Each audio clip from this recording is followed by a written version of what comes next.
Hello hello أعوذ بالله من الشيطان الرجيم بسم الله هلو أعوذ بالله من الشيطان الرجيم والقرآن الحكيم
বিসমিল্লাহির রহমানির রহিম।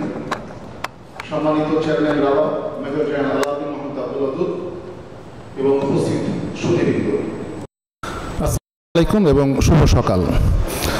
আপনারা সকলেই জানেন যে আমরা এখানে আজ উপস্থিত হয়েছি আমাদের জাতির পিতা বঙ্গবন্ধু শেখ মুজিবুর রহমানের 103তম জন্মবার্ষিকী উপলক্ষে রাওয়া কর্তৃক আয়োজিত সংক্ষিপ্ত অনুষ্ঠানে।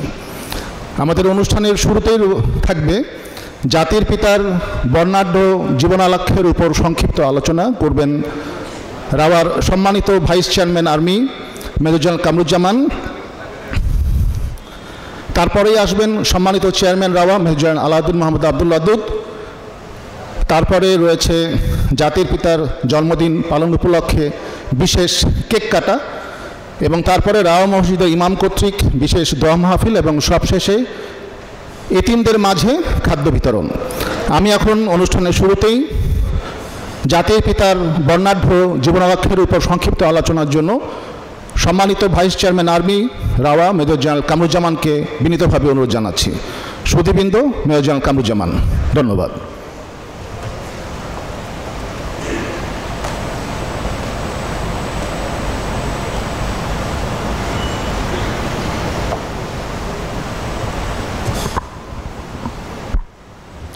বিসমিল্লাহির রহমানির রহিম। শ্রদ্ধেয় চেয়ারম্যান রাওয়া এবং উপস্থিত সুধীমণ্ডলী, আসসালামু আলাইকুম। হাজার বছরের শ্রেষ্ঠ বাঙালি আমাদের জাতির পিতা বঙ্গবন্ধু শেখ মুজিবুর রহমান, তার জীবনের উপরে আসলে সংক্ষিপ্তভাবে বলতে গেলে এটা অত্যন্ত একটা কঠিন কাজ। তো আমি যেহেতু আজকে 17ই মার্চ 1920 সালের এই দিনে জাতির পিতা বঙ্গবন্ধু শেখ মুজিবুর রহমান জন্মগ্রহণ করেছিলেন, তার জন্ম নিয়ে কিছু বলবো এবং আমার যেখানে বাড়ি ওই বাড়ির সাথে বঙ্গবন্ধুর কিছু সম্পর্ক সেগুলো নিয়ে আমি ছোট সময় জাতির পিতাকে সশরীরে দেখার আমার সৌভাগ্য হয়েছে। জাতির পিতার জন্ম যেখানে আপনারা জানেন যে এটা ইনিশিয়ালি মহকুমা ছিল, পরবর্তীতে জেলা হয়েছে গোপালগঞ্জ টুঙ্গিপাড়ায় 1920 সালের 17ই মার্চ। কোইন্সিডেন্টলি আমার দুই ছেলের ছোট ছেলে, ওরও জন্ম 17ই মার্চ। আজকে আমার ছোট ছেলেরও জন্মদিন। তো জাতির পিতার জন্ম যখন হয় তখন আমরা ছিলাম ব্রিটিশ পরাধীন এবং উনি জন্মগ্রহণ করেছেন ব্রিটিশ নাগরিক হিসেবে। 6 ভাই বোনের মধ্যে 2 ভাই এবং 4 বোন। বাবা ছিলেন শেখ লুৎফুর রহমান এবং মা ছিলেন মিস সায়রা খাতুন। তো 6 ভাই বোনের মধ্যে বঙ্গবন্ধু ছিলেন 3 নাম্বার। 2 ভাই শেখ নাসের আর উনি বড় ভাই, আর ওনার বড় 2 বোন ছিল এবং ওনার ছোট 2 বোন 1 ভাই। তো জাতির পিতার পরবর্তীতে জাতির পিতা বিয়ে করেন ওনারই মামাতো বোনকে, শেখ ফজিলাতুন্নেসা মুজিব, এবং ওনারও 3 ছেলে 2 মেয়ে। সবার বড় যিনি আমাদের বর্তমান প্রধানমন্ত্রী শেখ হাসিনা, দ্বিতীয় শেখ কামাল, তৃতীয় শেখ জামাল, এবং শেখ জামালের সাথে আমাদের চেয়ারম্যান, ওনারা 2 জনই সেন্ট হার্টস মিলিটারি একাডেমিতে ট্রেনিং করেছেন এবং পারিবারিকভাবে আমাদের চেয়ারম্যান এই পরিবারের সাথে সম্পৃক্ত।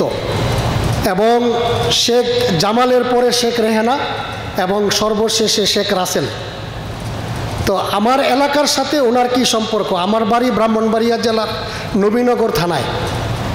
আমরা জানি যে 1949 সালে যখন আওয়ামী লীগ, তখন এটার নাম ছিল আওয়ামী মুসলিম লীগ, প্রথম যিনি সভাপতি উনি ছিলেন মাওলানা ভাসানী এবং প্রথম সেক্রেটারি জেনারেল ছিলেন শামসুল হক, টাঙ্গাইলের ভদ্রলোক। 3 জন জয়েন্ট সেক্রেটারি ছিলেন। প্রথম যিনি উনি খুনি মুশতাক, ওনার বাড়িও কুমিল্লায়। তো উনি ছিলেন নাম্বার 1 জয়েন্ট সেক্রেটারি।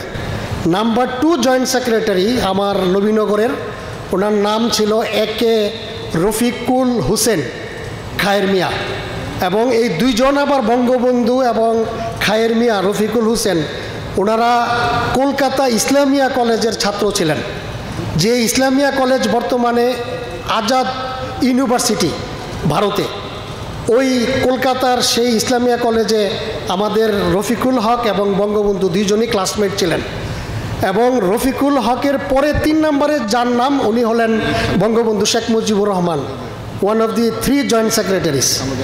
তো ওনার নামটা 3 নম্বরে থাকার কারণ ছিল, যখন এই কমিটি হচ্ছিল তখন কিন্তু বঙ্গবন্ধু সশরীরে ওই মিটিংয়ে ছিলেন না, উনি তখন জেলে ছিলেন। সো এর জন্য ইন অ্যাবসেন্স ওনারকে 3 নম্বর জয়েন্ট সেক্রেটারি করা হয়। যদিও এর কিছুদিন পরেই হি বিকেম দি সেক্রেটারি। এবং এরপরে তো আমরা জানি উনি আমাদের এই যুদ্ধের দিয়ে আমাদেরকে স্বাধীন করেছেন। তো আমার নবীনগরের সাথে বঙ্গবন্ধুর আরেকটা সম্পর্ক আছে। উনি যখন ইসলামিয়া কলেজে পড়তেন তখন উনি যেই হোস্টেলে থাকতেন, বেকার হোস্টেল, এবং ওই হোস্টেলে বঙ্গবন্ধুর রুমটাকে এখন মিউজিয়াম করা হয়েছে। ওই বেকার হোস্টেলের যিনি প্রভোস্ট ছিলেন উনি ছিলেন প্রিন্সিপাল সাইদুর রহমান, যেটা জগন্নাথ ইউনিভার্সিটি এখন, এটার উনি প্রথম বাংলাদেশে হি ওয়াজ দি প্রিন্সিপাল। এবং ওনার ছেলে শফিক রহমান, ওই যে যাই দিনের যিনি সম্পাদক। সো বঙ্গবন্ধুর যে অসমাপ্ত আত্মজীবনী, ওখানে উনি 111 নম্বর পৃষ্ঠায় নবীনগরের কথা লিখেছেন, 106 নম্বর পৃষ্ঠায় নবীনগরের কথা লিখেছেন। এবং ফিজিক্যালি উনি নবীনগরে গেছেন, ভৈরব থেকে উনি নৌকায় করে, ইঞ্জিনের নৌকায় উনি গেছেন আমাদের কৃষ্ণনগর গ্রামে। এবং ওনার সাথে আব্বাস উদ্দিন, বেদার উদ্দিন, ওনারা গিয়েছিলেন, ওরা গান করেছে, ওগুলো উনি লিখেছেন। তো যাই হোক, আজকে 17ই মার্চের আরেকটা পরিচয় আছে। আজকে আমাদের জাতীয় শিশু দিবস। আমরা জানি আন্তর্জাতিকভাবে শিশু দিবস হলো 20শে নভেম্বর, কারণ 1949 সালের 20শে নভেম্বরে বাচ্চাদের রাইটস নিয়ে জাতিসংঘের সাধারণ অধিবেশনে আপনার একটা রেজলিউশন পাস হয় 20শে নভেম্বর। এর জন্য আন্তর্জাতিকভাবে 20শে November is the children day. কিন্তু বাংলাদেশে যেহেতু জাতির পিতার জন্ম 17ই মার্চ এবং জাতির পিতা শিশুদেরকে অত্যন্ত ভালোবাসতেন, এর জন্য আমরা ন্যাশনালি আমাদের চিলড্রেন ডে করেছি আজকে 17ই মার্চ। একইভাবে ভারতে জওহরলাল নেহেরুর জন্ম 14 নভেম্বর 1889, এর জন্য ভারতে আপনার শিশু দিবস করে 14 নভেম্বর। পাকিস্তানে 16ই ডিসেম্বরে করে। এটা অবশ্য কারোর জন্মের সাথে সম্পর্ক না। 2014 সালের 16ই ডিসেম্বর এদের পেশোয়ারে একটা আর্মি পাবলিক স্কুলে 150 জন ছাত্রছাত্রী নিহত হয়। তো ওদের স্মরণে ওরা পাকিস্তানে শিশু দিবস করে আপনার ওই ডেটটা। তো যাই হোক, আমি আজকে জাতির পিতার এই জন্মদিনে আমরা পোশাক নিয়ে অনেকের আজকে সন্দেহ ছিল যে এটা কি পায়জামা পাঞ্জাবি হবে বা এটা আসলে আনন্দের দিন। আমরা দেখেন বেলুন টেলুন লাগিয়েছি, আমরা কেক কাটবো, কারণ বঙ্গবন্ধুর জন্ম না হলে হয়তোবা বাংলাদেশ, আমরা যে স্বাধীন দেশে এরকম রাওয়ায় বসে আজকে মিটিং করছি, আজকে অনুষ্ঠান করছি, এটা হয়তো সম্ভব হতো না। তো তার জন্ম আমাদের জন্য সত্যি আমাদের এটা একটা পরম ভাগ্যের ব্যাপার যে এরকম একটা সন্তানের জন্মদিন আমরা পালন করছি। তো আমরা একই সাথে আমাদের শিশু দিবস এবং এই দেশের মঙ্গলের জন্য জাতির পিতা যেই স্বপ্ন দেখে গেছেন এগুলোকে আমরা আস্তে আস্তে বাস্তবায়ন করব, সবাই একসাথে মিলেমিশে দেশের উন্নয়ন করব। এবং আজকে একই সাথে আমরা জাতির পিতার রুহের আত্মার মাগফিরাত কামনা করছি, যেন আল্লাহ তাআলা তাকে জান্নাতুল ফেরদৌস নসিব করেন। উনি আমাদের সাথে নাই, কিন্তু তার স্মৃতি যতদিন বাংলাদেশ থাকবে, যতদিন বাঙালি থাকবে, বাংলাদেশি থাকবে, এই স্মৃতি সবসময় বঙ্গবন্ধুর স্মৃতি থাকবে। এই বলে আমি আমাদের সম্মানিত রাওয়া চেয়ারম্যান আমাদের জেনারেল ওদুদ স্যারকে আহ্বান করছি। উনি আমার চেয়েও আরও বেশি পরিবারের সাথে সম্পৃক্ত, জাতির পিতার সাথে স্যারের আব্বা ফিজিক্যালি এবং অনেক ভাবে কানেক্টেড। উনি সেনাবাহিনীর অফিসার ছিলেন। তো আমি এখন জেনারেল ওদুদ স্যারকে আহ্বান করছি আমাদের উদ্দেশ্যে জাতির পিতার আজকের জন্মদিন উপলক্ষে কিছু বলার জন্য। সকলকে ধন্যবাদ। আসসালামু আলাইকুম।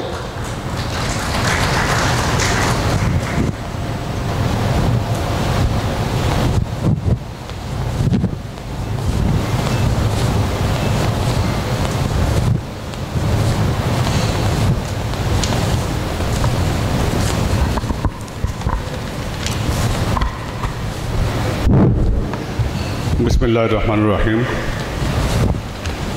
সুধীবৃন্দ, আসসালামু আলাইকুম। আমি প্রথমে একটা জিনিস একটু কারেক্ট করতে চাই। আমার বাবা না, আমার শ্বশুর ছিলেন বঙ্গবন্ধুর সঙ্গে ফ্রম 1956 or 52 থেকে উনি একসঙ্গে ওনারা রাজনীতি করেছেন এবং ওই আগরতলা ষড়যন্ত্র মামলার সঙ্গে একসঙ্গে ছিলেন। তাই পরে আসছি। খুব ভালো লাগছে যে একটা সুযোগ পেলাম বঙ্গবন্ধুকে নিয়ে কথা বলার। ঠিকই বলেছে কামরুজ্জামান যে বঙ্গবন্ধুর জন্ম না হলে এই দেশ কখন স্বাধীন তো হতো বা কখন হতো আমরা কেউ জানতাম না। হাজার বছরের শ্রেষ্ঠ বাঙালি, এই দেশের জনক, জাতির পিতা বঙ্গবন্ধু শেখ মুজিবুর রহমান, যিনি রাজনীতি করেছেন খুব ছোটকাল থেকে এবং কলেজে পড়া অবস্থায় শহীদ সালাবাদের পিছনে পিছনে উনি ঘুরেছেন। মৌলানা ভাসানের নেতৃত্বেও কাজ করেছেন। শেরে বাংলা একে ফজলুল হক সমসাময়িক রাজনীতিবিদ। কিন্তু এই দেশের স্বাধীনতা ওনাদের কারো মাধ্যমে আসেনি। এই দেশের স্বাধীনতার নেতৃত্ব দিয়েছেন, সারা বাঙালির জাতিকে এক করতে পারেছেন একজনই, সেটা হচ্ছে বঙ্গবন্ধু শেখ মুজিবুর রহমান। আমি এই কথাটা এই জন্যই বললাম যে আমরা যারা মুসলমান, আমরা বিশ্বাস করি যাহা ঘটে মহান সৃষ্টিকর্তা আল্লাহর নির্দেশেই ঘটে। মহান আল্লাহই চেয়েছিলেন যে বাংলাদেশ দেশটা স্বাধীন হবে এই শেখ মুজিবের নেতৃত্বে। এখানে কারো মন খারাপ করার কিছু নেই। ওনার মধ্যে সেই গুণাবলীটা ছিল। আমরা জানি যারা স্পোর্টসম্যান, দে আর গুড লিডার্স। উনি ছোটোকাল থেকে খুব ভালো স্পোর্টসম্যান ছিলেন, কমিটমেন্ট ছিলেন, ইন্টেলেকচুয়াল লিডারশিপ কোয়ালিটিস ছিল, যার জন্যই উনি এই দেশকে এক করে নেতৃত্ব দিতে পেরেছেন। চিন্তা করে দেখেন, পৃথিবীতে এমন কোনো লোক আমি পাচ্ছি না, আমি ন্যাশনাল ম্যান্ডেলা লাইফটাও পড়েছি, এমন কোনো নেতা নেই যে জেলের ভিতরে আসে কিন্তু তার নামে যুদ্ধ হচ্ছে। যুদ্ধক্ষেত্রে he is the inspiring factor. It never happen. এমন চিন্তা করে দেখেন, উনি 7ই মার্চের ভাষণে বলতে গেলে পুরো যুদ্ধের স্ট্র্যাটেজিটা কী হবে বলেই দিয়ে গেছেন। আমরা যদি লাইন বাই লাইন পড়ি এখন, তো এই হলো বঙ্গবন্ধু। আমি স্যান্ডার্স থেকে ফেরার পরে সুযোগ হয়েছিল 32 নম্বরে যাওয়ার, বঙ্গবন্ধুকে দেখার জন্য না, জামালের সঙ্গে দেখা করব, তারপরে ছুটিতে যাব। আমার যাওয়ার 1 ঘন্টা পরে বঙ্গবন্ধু আসলেন 1টার দিকে বাসায় লাঞ্চ করতে। তখন জামাল আমাদেরকে জামাল রুমেই বঙ্গবন্ধু হেঁটে আসলেন।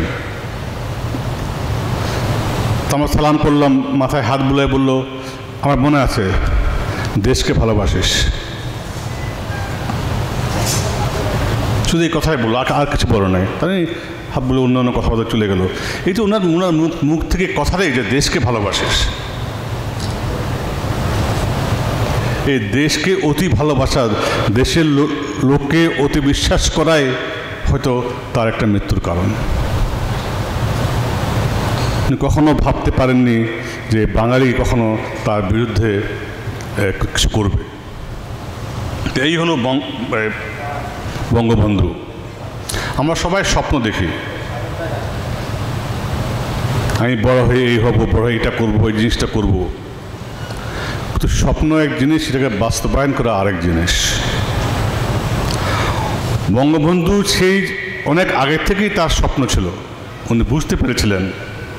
আমি একটা আর্টিকেলে পড়েছি, একটা রিসার্চ আর্টিকেলে 1945 বা 46-এ, তখনই উনি কিন্তু যে বাংলা ভাষা যে একটা রাষ্ট্রীয় ভাষা হবে, এটা ভাষা আন্দোলনের যে একটা রূপরেখা ওনারা আলাপ করেছিলেন কলকাতায় বসে।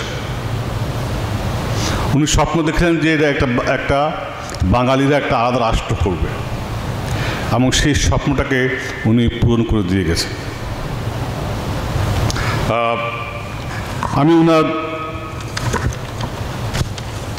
জীবন নিয়ে কথা বলবো না, জীবন নিয়ে কামরুজ্জামান বলেছেন কিভাবে আমার শ্বশুর সঙ্গে সম্পর্ক। ওনারা চিটাং আসলে আমার শ্বশুরবাড়িতে মিটিং করতেন। ওটা একটা বেড়ার ঘর ছিল, উপরে টিনের ছাদ ছিল হয়তোবা, এবং উনি শাহ মোয়াজ্জেম হোসেন, সার্জেন্ট জহুরুল হক, এনারা সবাই ওই বাসা যেতেন রাত্রেবেলায়। এক একজনের একটা নিক নেম ছিল। আমি জানি না আপনার জানেন কি না, 1907 বা 62 থেকে কিন্তু ওনারা অনেক ছাত্রলীগ ছেলেদেরকে বাইরে পাঠিয়েছেন ইন্ডিয়াতে ট্রেনিং করার জন্য। Imagine in 60s they have sent students across the border for training. তার মানে ওই সময় থেকে ওনার মাথার মধ্যে স্বাধীনতার চিন্তা করছিল। এবং আমি বেশ কয়েকজনকে জানি, তার মধ্যে একজন মেজর মহিউদ্দিন কোন কোর্সের sir? Mahmud sir, major Mohiuddin infantry second ইয়ারে উনি গিয়েছিলেন সেই ছাত্রলীগের দল। উনি আমাকে বলেছেন তোমরা ক্রস দ্য বর্ডার গিয়েছেন ফর ট্রেনিং। তার মানে ও তখন থেকেই কিন্তু পরিকল্পনা ছিল। তো আমার শ্বশুরবাড়িতে মিটিং হতো। আমার শাশুড়ি তখন খুবই ইয়াং মহিলা, উনি চাটা খাওয়াতেন। তো সেই হিসেবে ওনারা জড়িত ছিলেন। উনিও অ্যারেস্ট হয়েছেন পরে আগত ষড়যন্ত্র মারার মধ্যে। তো সেই হিসেবে পরিচিত। তো আজকে আমরা জন্মদিন পালন করছি, সুখের দিন, কেক কাটবো। তো আমাদের কিছু শিক্ষণীয় বিষয় আছে। আমিও বলবো বঙ্গবন্ধুর মতোই যে দেশকে ভালোবাসেন, দেশের স্বার্থে কোনো কম্প্রোমাইজ করবেন না। অনেকেই জয় বাংলা বললে হয়তো মনে ক্ষুণ্ণ হয়। এটা বুঝার চেষ্টা করেন না যে জয় বাংলা হচ্ছে 71-এর স্লোগান, দেশ স্বাধীনতার স্লোগান। জয় বাংলা বললে আমার গায়ের রক্ত এখনও টকবগে ওঠে। আমি অনেকবার বলেছি জয় বাংলা, বাংলার এই গানটা আমার সবচেয়ে প্রিয় গান। কারণ আমি জানি ওই সময় আমি ক্লাস 9-এর ছাত্র। এটা কীরকম ইন্সপায়ার করতো, কীরকম লোকজনকে দেশপ্রেমে আপ্লুত করতো, সেটা 71-এর লোকরাই বুঝবে, যারা তখন দেশে ছিল। তাই দেশকে ভালোবাসুন নিজ নিজ স্থান থেকে। যে যেখানে আছেন সেখানে সৎভাবে কাজ করেন, সেটাই দেশকে ভালোবাসা।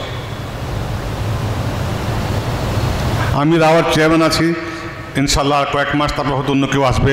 আমি আমার স্থান থেকে সৎভাবে যদি আমি রাওয়াকে নেতৃত্ব দিতে পারি, এটাই আমার দেশের ভালোবাসা। তা আমি অনুরোধ করব সবাইকে যে আপনারা স্ব স্থান থেকে দেশকে ভালোবাসেন, নিজের দায়িত্ব সৎভাবে পালন করেন। এটাই হচ্ছে আজকের আমাদের শিক্ষা। বঙ্গবন্ধুর 7ই মার্চের পর আমি বলবো যে আরেকটা ভাষণ, যেটা খুবই গুরুত্বপূর্ণ ভাষণ, সেটা হচ্ছে SSC 1-এর পাসিং আউটের সময় উনি যে ভাষণটা দিয়েছিলেন। ভেরি স্ট্রেট ফরওয়ার্ড ম্যান ছিলেন। চাটুকারকে চাটুকার বলতে কখনো উনি দ্বিধা করতেন না।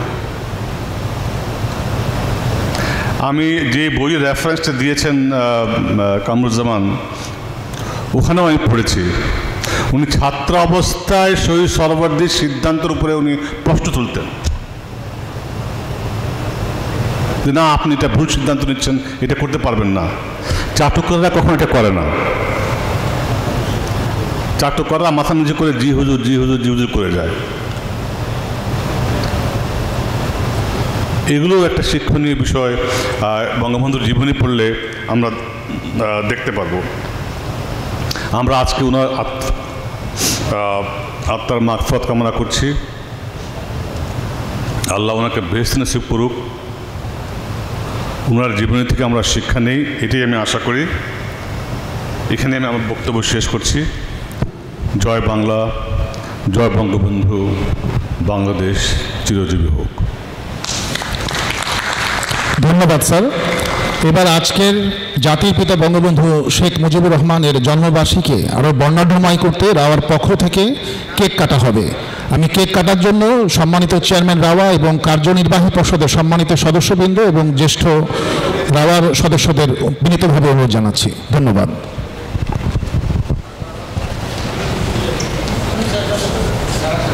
একটু আগে রাখো, আগে রাখো, আর একটু আগে রাখো, ব্যাস ব্যাস, পিছন দেখো, শেষ।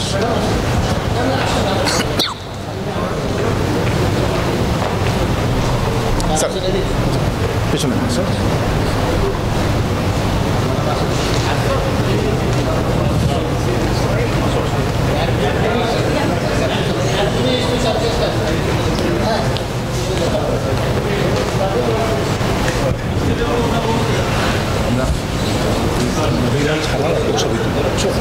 ছাড়া একটা ছবি দিলাম, বাকি স্যার একটু, স্যার একটু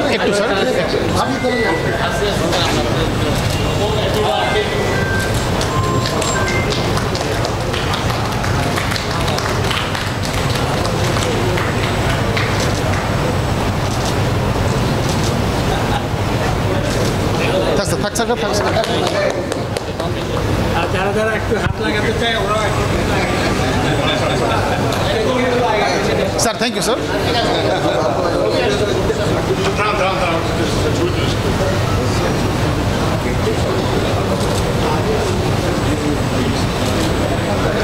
আচ্ছা একটু সরাই ফেলেন। হ্যাঁ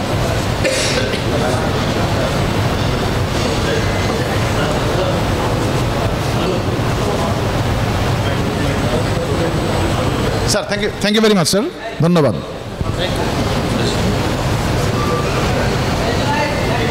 আরে ভাই আগে সরেন না, এটা আপনার লোক কই? আরে স্যার ওটা হচ্ছে, সব ই করা আছে, আপনার লোক নাই কাজী? এই বেটা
من الخاسرين. ربنا آتنا في الدنيا حسنة وفي الآخرة حسنة وقنا عذاب النار وقنا عذاب القبر وقنا عذاب الميزان. ربنا اغفر لنا ولوالدينا وللمؤمنين يوم يقوم الحساب. رب ارحمهما كما ربياني صغيرا. ربنا تقبل منا إنك أنت السميع العليم وتب علينا إنك أنت بلاء الدنيا وعذاب الآخرة اللهم احفظنا من كل بلاء الدنيا وعذاب الآخرة يا رب العالمين 103তম এই আয়োজনকে কবুল করুন আজকে আয়োজনে যারা উপস্থিত হয়েছেন সকলকে আপনার খাস রহমত ও বরকত নাযিল করুন ইয়া মালিক জাতির জনক বঙ্গবন্ধু শেখ মুজিবুর রহমান ও তার পরিবারের যে সকল সদস্যগণ শহীদ হয়েছেন আপনি তাদেরকে শহীদ হিসাবে কবুল করুন জীবদ্দশায় কৃত ন্যাক আমলগুলো সব বহুগুণে বৃদ্ধি করে দিন তাদেরকে জান্নাতের সুউচ্চ মাকাম দান করুন ইয়া রাব্বাল আলামিন পরিবারের যে সকল সদস্যগণ বেঁচে আছেন আপনি তাদেরকে নেক হায়াত দান করুন মৃত্যুবরণ করেছেন তাদেরকে maaf করে জান্নাতুল ফেরদাউস নসিব করুন যারা বেঁচে আছেন তাদেরকে হায়াতে তৈয়বা দান করুন বালা মুসিবত থেকে রক্ষা করুন ইয়া মালিক রাওয়াকে আরো উন্নতি এবং অগ্রগতিতে ফুসবার তৌফিক দান করুন ইয়া রাব্বাল আলামিন দেশ ও দেশবাসীর উপর শান্তি বিস্তার করুন আপনি আমাদের দোয়াগুলো কবুল করুন মৃত্যুর সময় কালিমা নসিব করুন سبحان ربك رب العزة عما يصفون وسلام على المرسلين والحمد لله رب العالمين ধন্যবাদ মাওলানা ইমামউদ্দিন। সম্মানিত সুধীবৃন্দ, আমি আপনাদেরকে নিজ নিজ আসনে অপেক্ষা করার জন্য বিনীতভাবে অনুরোধ জানাচ্ছি। এখন